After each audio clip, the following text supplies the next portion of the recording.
ஆண்டவரும் இரட்சகருமாகிய இயேசு கிறிஸ்துவின் நாமம் மகிமைப்படுவதாக. உங்கள் ஒவ்வொருவரையும் காலை வேளையில சந்திப்பதில் மிகுந்த மகிழ்ச்சி அடைகிறேன். இந்த நாள் ஒரு ஆசீர்வாதமான நாளாய், ஒரு இனிமையான நாளாய் மாற ஆண்டவராகிய இயேசு கிறிஸ்துவின் நாமத்தினாலே வாழ்த்துதலை தெரிவித்துக் கொள்ளுகிறேன். என்னாகமம் 10வது அதிகாரம் 9வது வசனத்தை இன்றைக்கு நாம் தியானிக்க போகிறோம். உங்கள் தேசத்தில் உங்களை துன்பப்படுத்துகிற சத்துருவுக்கு விரோதமாக யுத்தத்துக்கு போகும்போது பூரிகைகளை பெருந்தொனியாய் முழங்க கடவீர்கள். அப்பொழுது உங்கள் தேவனாகிய கர்த்தருடைய சமூகத்திலே நீங்கள் நினைவு கூறப்பட்டு உங்கள் பகைஞருக்கு நீங்களாகி ரட்சிக்கப்படுவீர்கள்.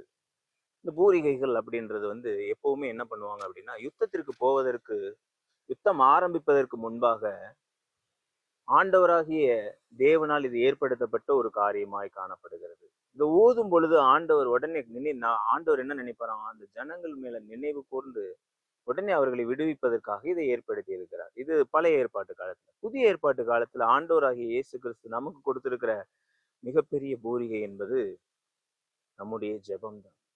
நம்ம சத்துருவுக்கு எதிராக புறப்பட்டு போகும் பொழுது, நம்மளை எதிர்க்கிறவர்கள், நிந்திக்கிறவர்களுக்கு விரோதமாக புறப்பட்டு போகும் பொழுது, நமக்கு விரோதமாய் சத்துருவானவன் நம்மளை எதிர்க்கிறான், நம்மளை சாய்க்க நினைக்கிறான்னு நம்ம புறப்பட்டு போகும் பொழுது, ஆண்டவராகிய இயேசு கிறிஸ்து நம்மிடத்துல எதிர்பார்க்கிற ஒரு காரியம் என்னவென்றால் ஜெபம் என்கிற பூரிகை. அந்த ஜெபம் என்கிற பூரிகை உங்களுடைய வாழ்க்கையில காணப்படுமானால், கர்த்தர் அதை நினைவு கூர்ந்து அந்த ஜெபத்திற்கு பதிலளித்து உங்களுக்கு ஜெயத்தை கட்டளையிட வல்லமை உள்ளவராக இருக்கிறார். இன்றைக்கு உங்களுடைய தொழில்ல, உங்களுடைய வேலை காரியங்கள்ல சத்துருவாய் அநேகர் எழும்பி நிற்கலாம், அநேகர் உங்களை நிந்திக்கலாம், அநேகர் உங்களை கீழ்த்தரமா நடத்தி இருக்கலாம்.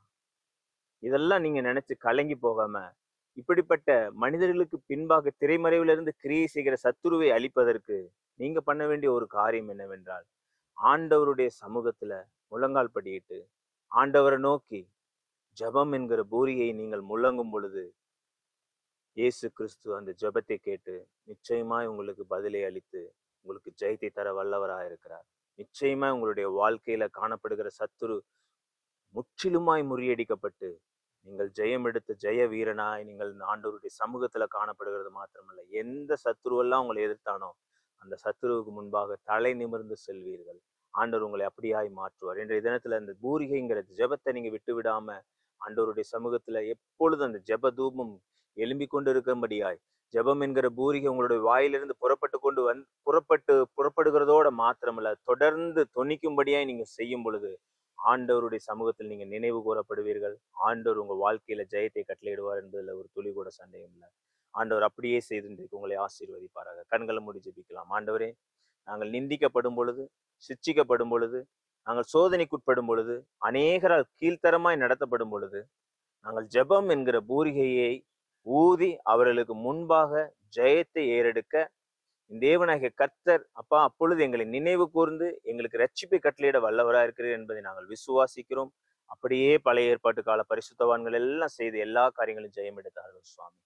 இன்றும் புதிய ஏற்பாட்டு காலத்துல காணப்படுகிற இந்த கிறிஸ்தவர்களாகிய நாங்கள் அப்படிப்பட்ட ஜெபம் எங்களுடைய வாயிலிருந்து பூரிகைகளாய் முழங்க, தேவனுடைய சமூகத்தில் நினைப்பூட்டுதலாய் எழும்ப, தேவன் அந்த காரியங்களை செய்யும் வரைக்கும் அந்த ஜெபம் என்கிற பூரியை விட்டு விடாமல் ஜெயதுனியாய் முழங்கி ஜெயம் எடுக்க ஒரு ஜெப வீரர்களை எங்களை மாற்ற எங்களை அர்ப்பணிக்கிறோம். ஏசப்பா, நீர் அப்படியா எங்களை மாற்ற போகிறபடியால் உமக்கு நன்றி செலுத்துகிறோம்.